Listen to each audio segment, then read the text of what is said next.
आप सभी का स्वागत है आपके अपने YouTube channel Shukla study point में। मैं शिवम शुक्ला आप सभी दोस्तों का हार्दिक स्वागत करता हूं। दोस्तों, आज की वीडियो के अंतर्गत हम बात करेंगे बीए द्वितीय वर्ष के छात्र छात्राओं के लिए जो अभी न्यू पैटर्न पर जो है परीक्षा का आयोजन विभिन्न यूनिवर्सिटीज़ कर रही हैं, उनके अकॉर्डिंग आज की वीडियो के अंतर्गत बात करेंगे।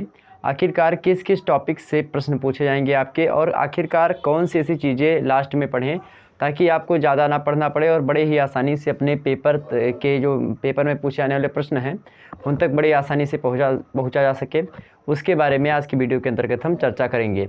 बीए सेकेंड ईयर के एक प्रकार से ऐसी विषय वस्तु के बारे में बात करेंगे जो कि लगातार आप कमेंट्स कर रहे थे, और वह विषय वस्तु है पॉलिटिकल साइंस, जिसको हिंदी में राजनीति शास्त्र या राजनीति विज्ञान के नाम से जाना जाता है। तो मेरे प्यारे दोस्तों, उसके बारे में बात करेंगे। पेपर 1 पेपर 2 दोनों के बारे में आज के वीडियो के अंतर्गत ही आपको बताने का प्रयास करेंगे। सारे मुद्दे आपके क्लियर होंगे और बड़े ही आसानी से सब कुछ आपके समझ में आ जाएगा। और जो भी आपके पास पुस्तक अवेलेबल है या फिर आप सीरीज़ वगैरह ले रखे हैं तो उन्हीं में आपको मैं बता दूंगा, इन्हीं सारे मुद्दों को वहाँ से पढ़ लीजिएगा।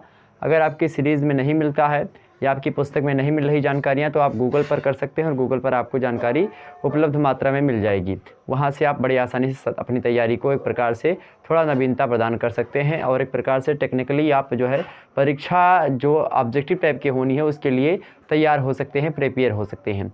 लेकिन यहाँ पर आपको समझने वाली बात यहाँ पर यह होगी कि कुछ ऐसे विश्वविद्यालय हैं जो परीक्षा जिस प्रकार से पहले होती थी उसी पैटर्न पर परीक्षा करवाएंगे। अधिकतर विश्वविद्यालय भी यही फंडा अपना रहे हैं। तो ऐसे में आपको हमारी पुरानी वीडियोस के मॉडल पेपर्स को देख लेना है।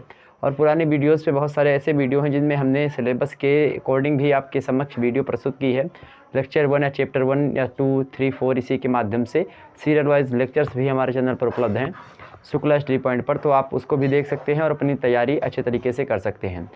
तो मेरे प्यारे दोस्त, चलिए बात करते हैं BA second year political science के कुछ ऐसे मुद्दों के बारे में जिससे ऑब्जेक्टिव टाइप के प्रश्न अधिक मात्रा में बन सकते हैं। क्योंकि ऑब्जेक्टिव्स बनने का एक ही मुद्दा होता है कि आखिरकार ऑब्जेक्टिव्स बने तो बने कैसे और कहाँ से पूछा जाए। तो उसके लिए इन्हीं सारे टॉपिक्स हैं जो कि जहाँ से पूछा जाएगा। 5 टॉपिक्स को कुल मिलाकर के आपको यहाँ पर ध्यान से देखने होंगे।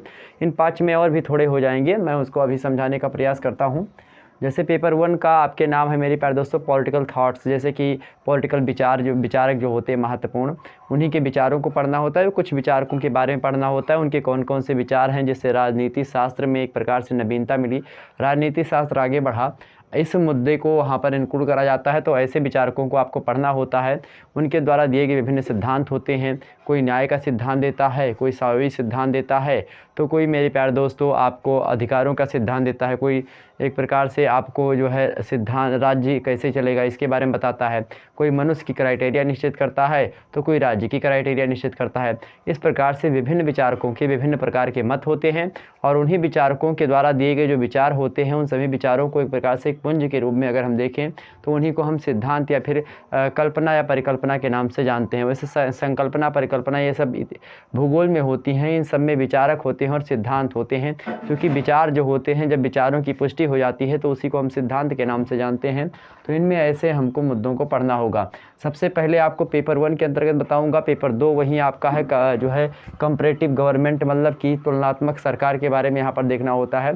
तुलनात्मक सरकार के साथ साथ संविधान के बारे में यहाँ पर मुख्य रूप से आपको देखना होगा कि वहाँ का संविधान कैसा है, वहाँ की कार्यपालिका, न्यायपालिका, व्यवस्थापिका कैसी है, उसकी तुलना कैसे अपने देश से करते हैं, या फिर वहाँ पर किस तरीके से अधिकार दिए गए हैं छात्र छात्राओं को या फिर वहाँ के नागरिकों को, या इसी प्रकार से वहाँ पर जो रह रहे विदेशी लोग हैं, मतलब कि जो एक प्रकार शरणार्थी हैं, या फिर कोई ऐसे मुद्दे हैं जो कि वहाँ पर किसी देश में निवास कर रहे हैं तो उनके लिए क्या क्या व्यवस्थाएँ की गई हैं उसके बारे में यहाँ पर आपको देखना होगा। तो अभी चर्चा करेंगे।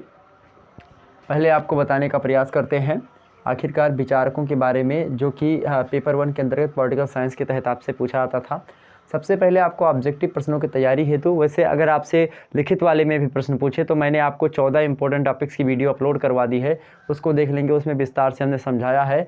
यहाँ पर आप विचारकों के बारे में अध्ययन करते हुए यहाँ से कैसे लिखित प्रश्न भी, तो आज थोड़ी आवाज़ स्लो रहेगी क्योंकि थोड़ा ये कान में बहुत ज़्यादा दर्द है, ये पूरा का पूरा सिस्टम गड़बड़ है, तो दवा चल रही है, इसलिए मैं वीडियो आप लोगों के समक्ष लाने का प्रयास तो कर रहा हूँ लेकिन उतनी एनर्जी के साथ नहीं आ पा रहा हूँ। इसके लिए बहुत बहुत माफ़ी चाहेंगे आप लोगों के से। देखिए, सबसे पहले आपको विचारकों के बारे में पढ़ना है। आखिरकार जो विचारक आप में, जैसे मान लेते हैं बोंदा शामिल हैं, आप में जो भी विचारक आपके पाठ्यक्रम में संकलित हैं, जैसे विचारकों में अगर बताना चाहूँ मैं तो आपके बोंदा हैं, अरस्तू हैं, प्लेटो हैं, इसी प्रकार से महात्मा गांधी हैं, डॉक्टर भीमराव अम्बेडकर के बारे में भी आपको देखने को मिलेगा। तो ऐसे विचारकों के बारे में यहाँ पर आपको देखना होगा। तो मेरे प्यारे दोस्तों, जो विचारक है जिनके द्वारा राजनीति शास्त्र आगे बढ़ा, राजनीति शास्त्र विषय वस्तु एक प्रकार से व्यापकता को धारण करी, तो उन विचारकों के बारे में यहाँ पर आपको देखना होगा। तो जैसे प्लेटो हैं या फिर अरस्तू हैं, तो प्लेटो के क्या क्या विचार हैं जिनसे राजनीति शास्त्र में एक प्रकार से नवीनता मिली, राजनीति शास्त्र को एक प्रकार से बढ़ने में, उसको क्रियान्वित करने में क्या क्या योगदान नहीं है, इसके बारे में आपको देखना होगा कि आखिरकार प्लेटो का क्या सिद्धांत है या सिद्धांत किसने दिया। तो विभिन्न सिद्धांतों को आप देख लीजिएगा। आप सीधे सीधे गूगल पर सर्च करेंगे, इसे प्लेटो को अपने पाठ्यक्रम के अकॉर्डिंग आप देखेंगे, जो भी पुस्तक या सीरीज ली होगी उसमें सबसे पहले पन्ने पर आपको सिलेबस मिलेगा। उस सिलेबस के अकॉर्डिंग जो भी आपके पाठ्यक्रम में संकलित होंगे, जैसे अगर मैं बताना चाहूँ आपको, तो आपके पाठ्यक्रम में बहुत सारे ऐसे विद्वान हैं जो कि संकलित हैं। मैं आपको नाम बता दूँ, प्लेटो हैं, अरिस्टोटल हैं, और उसके अंदर सिसरो हैं, और इसी प्रकार से आपके एस थॉमस एक्विनास हैं, और उसके बाद में मैकियावेली हैं, और ये थॉमस हॉब्स हैं, जॉन लॉकी हैं, रूसे हैं, और जो उसके बाद में बेंथम है, जेरमी बेंथम हैं, जे.एस. मिल हैं, हर्बर्ट स्पेंसर हैं, कार्ल मार्क्स हैं, एच.जे. लास्की हैं, और टी.एच. ग्रीन हैं, कार्ल मार्क्स इत्यादि बहुत सारे ऐसे विद्वान हैं जो कि आपके पाठ्यक्रम में संकलित हैं। आप देख लीजिएगा उसको सिलेबस उठा करके। तो इनके एक एक विचारकों के बारे में आप गूगल पर सर्च करेंगे, इनका जन्म कब हुआ, किस देश में हुआ, और इनका क्या क्या सिद्धांत है, और क्या कौन कौन सी महत्वपूर्ण पुस्तकें हैं। तो उनकी पुस्तकों को, उनका जन्म कब हुआ, उनकी मृत्यु कब हुई, उनका जन्म स्थान कहाँ पर है, उनके द्वारा कौन कौन से प्रमुख सिद्धांत या विचार दिए गए जिसके द्वारा राजनीति शास्त्र में व्यापकता आई है, नवीनता आई है। तो ऐसे विचारकों को आपको एक श्रेणीबद्ध कर लेना है और लिख लेना, आसानी से अपने नोट्स तैयार कर लेने हैं। ठीक, हर एक विचारकों के बारे में उनकी मूलभूत जानकारियाँ आपको इकट्ठी कर लेनी। जैसे पूछेगा कि इनका जन्म कब हुआ, या सिद्धांत किसके द्वारा दिया गया, या पुस्तक किसके द्वारा लिखी गई, या निम्न में से इस पुस्तक के रचनाकार कौन से विद्वान है। ऐसे प्रश्न आपके एग्जाम्स में अधिक मात्रा में पूछे जाएंगे। तो आपको विचारकों के बारे में प्रमुख जानकारियाँ प्राप्त होनी है, और यह प्रमुख जानकारी आपको कहाँ से मिलेगी। तो आपको प्रमुख जानकारी मेरे प्यारे दोस्तों अगर लेनी है तो आप गूगल करिएगा, सीधे सीधे उनके बारे में लिख करके गूगल करेंगे, उनके बारे में प्रमुख जानकारी, जन्म कब हुआ, किस देश में हुआ, और उनके गुरु कौन थे, या फिर उनको किसके द्वारा शिक्षा दीक्षा की बात हिंदी में ज़्यादा होती है, लेकिन यहाँ पर जैसे अरस्तु, प्लेटो, इन सभी के गुरु से संबंधित, गुरु शिष्य का नाता रहा है। तो ऐसे में यहाँ से प्रश्न बन सकते हैं एग्जाम्स में, यह बात आपको जो है पता होनी चाहिए। तो विचारकों के बारे में आपको मूलभूत जानकारियाँ इकट्ठी करनी है, तो वहीं से आपसे प्रश्न पूछेगा। तो जन्म कब हुआ, किस देश में हुआ, कौन कौन से विचार उन्होंने दिए, उनकी महत्वपूर्ण पुस्तकें कौन सी हैं, इस पर आप नोट्स तैयार कर लीजिएगा। यहाँ से ऑब्जेक्टिव में प्रश्न पूछेगा। वहीं उनके सिद्धांत बहुत सारे हैं, उनके सिद्धांतकार, मतलब कि इसको सिद्धांत कौन कौन से हैं, सिद्धांतकार उनके बहुत सारे हैं। मतलब जैसे कि कोई सिद्धांत है, जैसे न्याय का सिद्धांत है, राज्य संबंधी विचार हैं, तो किसने दिया है, बोंदा का न्याय सिद्धांत क्या है, बोंदा का आदर्शवाद क्या है। ऐसे आपसे एग्जाम्स में आपको देखने को मिलेगा। इन सभी के सिद्धांतों के बारे में हमने आपको विस्तार से समझाने का प्रयास किया। लगभग 5 वीडियो हमारे चैनल पर उपलब्ध हैं जिसमें हमने विचारकों और उनके सिद्धांतों के बारे में आपको बताया, उसको देख लेंगे तो उनमें क्या बताया गया है। आखिरकार हाब्स के राज्य संबंधी विचार क्या थे, हाब्स की प्राकृतिक अवस्था क्या थी, लॉक की प्राकृतिक अवस्था क्या थी, रूसो की प्राकृतिक अवस्था, इन सभी के बारे में हमने आपको वहाँ पर समझाया होगा, तो उसको आप देख लीजिएगा। सिद्धांत कौन सा, मतलब सिद्धांत क्या है, सिद्धांत का नाम जैसे मान लेते हैं कि न्यायशीता का सिद्धांत किसने दिया, आपको ऑप्शन में 4 दे देगा, तो उसमें आपको पता होना चाहिए न्यायशीता का सिद्धांत किसने दिया। तो सिद्धांतों को आपको देखना है, सिद्धांत आखिरकार कोई सिद्धांत है तो किसके द्वारा दिया गया है, और उसमें कौन कौन से विद्वानों ने अपने अपने मत रखे हैं, उनको भी आपको देखना होगा। ठीक, तो आप गूगल करेंगे, किसी विचारकों के बारे में जब यहाँ पर पढ़ेंगे आप, तो उनके सिद्धांतों की भी लिस्ट आपके सामने आ जाएगी, कौन कौन से सिद्धांत उसने दिए हैं, इसको भी आप नोट डाउन कर लीजिएगा, वैसे आपकी बुक में मिलेगा। ठीक, तो यहाँ पर आप देख लीजिएगा, इसको बहुत महत्वपूर्ण है। यहीं से आपके लगभग मेरे प्यारे दोस्तों अगर 100 प्रश्न पूछे जाने हैं, अगर यहाँ से 50 मान लेते हैं, यहाँ पर से 50 प्रश्न पूछे जाएंगे, यहाँ से 50 प्रश्न, दोनों को मिला करके मान लेते हैं 100 क्वेश्चन आपके पूछे जाने हैं। ऑब्जेक्टिव टाइप की मैं बात कर रहा हूँ। अगर ऐसे आपके प्रश्न पूछे जाने हैं तो मेरे प्यारे दोस्तों लगभग और लगभग यहीं से आपके 25 नंबर पर, मतलब 25% यहीं से, लगभग 50 में से 25 क्वेश्चंस यहीं से इन दोनों टॉपिक से आपके मिला करके पूछ ले जाएंगे। ध्यान रखेंगे, प्रमुख विचार मतलब कि कुछ ऐसे विचार होते हैं जैसे कि इन्होंने ये बातें इनके लिए परिप्रेक्ष्य में किसने कही, या ये बातें किसने कही। तो ऐसे बातों को आपको ध्यान रखना होगा। या मतलब कि कुछ प्रमुख बातें होती हैं, प्रमुख विचार होते हैं विचारकों के, तो ये विचार सीधे सीधे लिख देगा कि इनके मतलब कि निम्न में से किस सिद्धांतकार या फिर किस राजनीतिक विचारक के अनुसार यह बातें जो है राज्य के परिप्रेक्ष्य में कही गई। तो उसमें से 4 ऑप्शन देगा। तो इस विचारों के बारे में आपको देख लेना है। वैसे ऑब्जेक्टिव टाइप की जल्द ही मैं आपके सामने जो है लिखित फॉर्म में PDF फॉर्म में आपको कुछ महत्वपूर्ण प्रश्नों पर चर्चा करवाऊंगा। तो उसके लिए जल्द ही तबीयत मेरी ठीक हुई तुरंत आपके सामने लाने का प्रयास करूंगा। वहीं पर प्रमुख पुस्तकें जो होती हैं, तो प्रमुख पुस्तकें यहीं पर आपकी हो जाएंगी। इसी के अंतर्गत ही प्रमुख पुस्तकों के बारे में, उनकी रचनाएँ जो है, उनकी रचनाएँ मतलब कि जैसे कोई पुस्तक है तो उस पुस्तक के रचनाकार कौन है, इसको आपको देख लेना है। ठीक है, राजनीति में क्या क्या योगदान रहा विचारकों के, इसको आपको देख लेना। बस यहीं से आपके प्रश्न पूछे जाएंगे, बाकी और कोई स्रोत नहीं है यहाँ से ऑब्जेक्टिव टाइप के आने का। ओके, वहीं पेपर 2 में आप देखेंगे तो शामिल संविधान की प्रमुख जानकारी। आपके पाठ्यक्रम में जो है संविधान में बहुत सारे पाठ्यक्रम में शामिल है। जैसे संविधान बताना चाहूँ तो आपको लगभग 4 देशों के संविधान आपके पाठ्यक्रम में संकलित है। यूनाइटेड किंगडम की जो है एक प्रकार से सरकार के बारे में कहा, जनरल मतलब फीचर्स कॉन्स्टिट्यूशनल, इनके बारे में। USA के बारे में मतलब कि अमेरिका, और स्विट्ज़रलैंड और फ्रांस, 4 देशों के संविधान को आपको पढ़ना है कंपैरेटिव सरकार के अंतर्गत।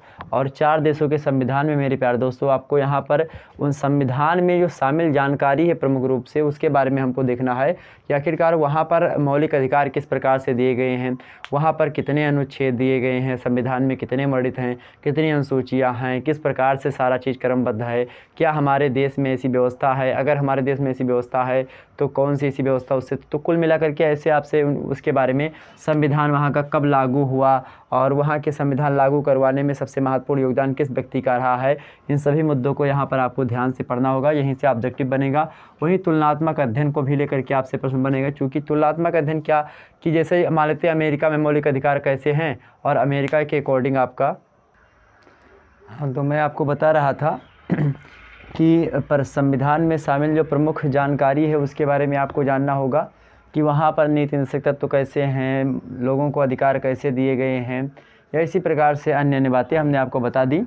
वहीं पर नेक्स्ट है आपका तुलनात्मक अध्ययन। आखिरकार अमेरिका के संविधान में किस प्रकार से चीज़ें बताई गई हैं, क्या भारत के संविधान में वैसी चीज़ें हैं, या ब्रिटेन में कैसी बताई गई हैं, फ्रांस में कैसी हैं, इस तरीके से हमको तुलना करनी है। तो वहाँ पर देखना होगा कि वहाँ पर कितने अनुच्छेद हैं, कितनी अनुसूचियाँ हैं, संविधान कब लागू है, सारी बातें आपको पता होंगी।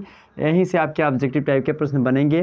वहीं कार्यपालिका वहाँ की कैसी है, कार्यपालिका क्या होती है वहाँ की। कार्यपालिका मतलब होता है जैसे कि कोई नियम लागू हुआ, सबसे पहले समझिए विधायिका जो होती है, विधायिका क्या करती है, कानून का निर्माण करती है, विधि का निर्माण करती है। तो कानून बनाता कौन है, कानून बनाती है कौन, विधायिका। और जब ये कानून बन जाता है मेरे प्यारे दोस्तों, तो यह कानून जो है लागू कौन करवाती है, कार्यपालिका। तो कानून बनाती है विधायिका, लेकिन कानून को लागू कौन करवाती है, कार्यपालिका। कार्यपालिका में वो समस्त व्यक्ति आ जाते हैं जो कि किसी भी सरकारी कर्मचारी होते हैं। तो समस्त सरकारी कर्मचारी वगैरह सब कार्यपालिका के अंतर्गत आते हैं। जितने भी आप नेता विधायक वगैरह देखते होंगे, ये सब विधायिका के अंतर्गत है। संसद, विधानसभा, लोकसभा, जितने सब के लोग होते हैं, विधायक, सांसद, ये सब विधायिका की श्रेणी में आते हैं और यही कानून बनाते हैं। और यह कानून लागू कौन करवाते हैं, कार्यपालिका।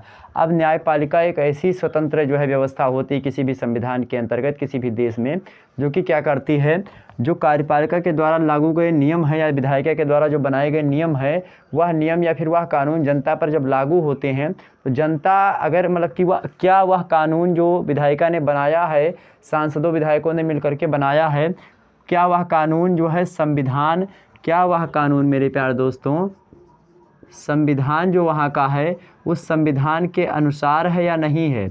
उस संविधान के अगर अनुसार होगा तो न्यायपालिका उस पर मंजूरी दे देगी।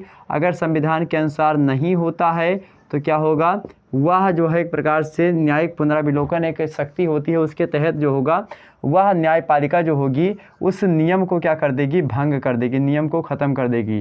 ठीक, जैसे आप देखे होंगे इस समय किसान जो है बिल आया था, किसान बिल पर जो है एक प्रकार से लोगों ने क्या किया, PIL सुप्रीम कोर्ट में दायर किया, फिर मुकदमा दायर किया कि यह नियम गलत है, किसानों पर अत्याचार हो रहा है, संविधान के खिलाफ है। तो ऐसे में न्यायपालिका में जांच होगी उसकी, जांच होगी, अगर सही पाएगा कि हाँ संविधान के मूलभूत ढांचे में अंतर आ रहा है या फिर संविधान के मूलभूत ढांचे को परिवर्तित कर रही है या फिर संविधान को खतरा हो रहा है इस नियम से, संविधान में वर्णित बातें हैं उसका उल्लंघन हो रहा है, तो ऐसी स्थिति में न्यायपालिका उस कानून को भंग कर देगी। ठीक, तो ये सारे मुद्दे होते हैं। आखिरकार वहाँ में न्यायपालिका कैसी है, 2 स्तरीय, या कार्यपालिका की शक्ति कितनी है, विधायिका है तो वहाँ पर कितने सदन है, 2 हैं, उनके सदन को क्या कहा जाता है, जैसे अपने यहाँ पर लोकसभा राज्यसभा कहा जाता है, तो किसी वहाँ पर सीनेट कहा जाता है या फिर क्या कहा जाता है, तो वहाँ पर आपको वही बातें पढ़ना होगी। तो चूँकि वहीं से आपके ऑब्जेक्ट टाइप के प्रश्न बनेंगे कि ब्रिटेन की ब्रिटेन की जो है प्रकार से विधायिका में क्या कहा जाता है उसको, इसके बारे में वहाँ पर चर्चा करनी होती है। तो ब्रिटेन के लोकसभा ब्रिटेन में जो है 2 सदन है तो दोनों सदनों का क्या नाम है, अमेरिका के दोनों सदनों का क्या नाम है, इस प्रकार से आपसे एग्जाम में प्रश्न पूछेगा तो उसको देख लीजिएगा। ठीक, तो वहाँ से थोड़ी जानकारी आपको मिल जाएगी।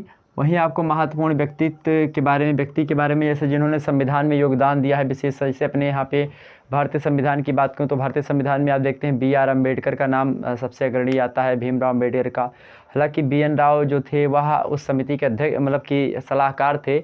प्रारूप समिति जो बनी थी संविधान को बनाने के लिए, जिसके अध्यक्ष डॉक्टर भीमराव अम्बेडकर थे, उसी संविधान सभा निर्मात्री जो कमेटी थी, कि जो एक प्रकार से जो सभा थी, संविधान निर्मात्री जो एक प्रकार समिति थी, प्रारूप समिति इसका नाम था, उसके अध्यक्ष BR अम्बेडकर थे।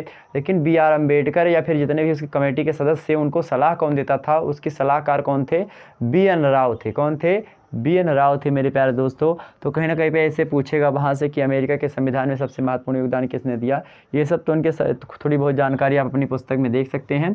ऑब्जेक्टिव टाइप के प्रश्नों को मैं जल्द ही आपके चैनल पर उपलब्ध करवाने का प्रयास करूँगा। जैसे मेरी तबीयत ठीक होती है मैं तुरंत आप लोगों के समक्ष लाने का प्रयास करूँगा। ठीक, संविधान में वर्णित महत्वपूर्ण बातें, संविधान में बहुत सारी महत्वपूर्ण बातें हैं जो कि वर्णित की गई हैं, तो उन संविधान में महत्वपूर्ण बातों को आपको देखना होगा कि आखिरकार वहाँ पर नागरिकता वगैरह संबंधित क्या प्रावधान है, वहाँ पर क्या क्या चीज़ें हैं। जैसे अपने भारतीय संविधान में नागरिकता या फिर कहीं से कोई अगर मान लेते हैं हमारे यहाँ पर अधिकार दिए गए कि विदेशियों के लिए अलग अधिकार होते हैं, भारत के नागरिकों के लिए अलग अधिकार होते हैं, या नीति निर्देशक तत्व दिए गए हैं जो राज्य के द्वारा व्यक्तियों पर लागू किया जाएगा और व्यक्ति को आगे बढ़ाने के लिए उसमें जो है एक प्रकार से नीति निर्देशक तत्वों का सहारा लेना पड़ेगा। राज्य को कल्याणकारी बनाने के लिए नीति निर्देशक तत्व एक प्रकार से आए हैं।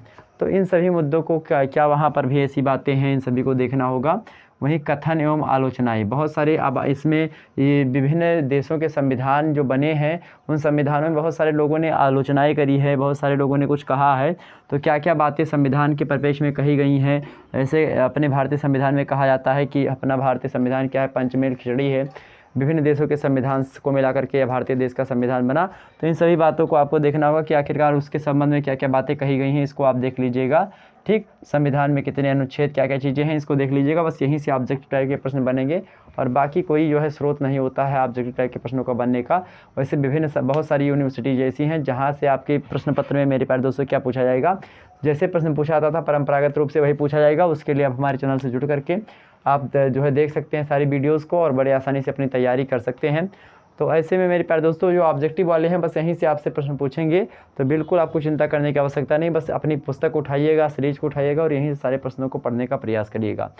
और जैसे ही एक प्रकार से मैं ठीक ठाक होता हूँ आपके समक्ष लाने का प्रयास करूँगा वीडियो ऑब्जेक्टिव टाइप की या फिर अन्य प्रकार की वीडियो। और भी सब्जेक्ट की वीडियो देखने के लिए हमारे चैनल शुक्ला स्टडी पॉइंट को सब्सक्राइब करें और वीडियो को शेयर कर दीजिए सभी ग्रुप्स वगैरह में, वीडियो को लाइक कर दीजिए।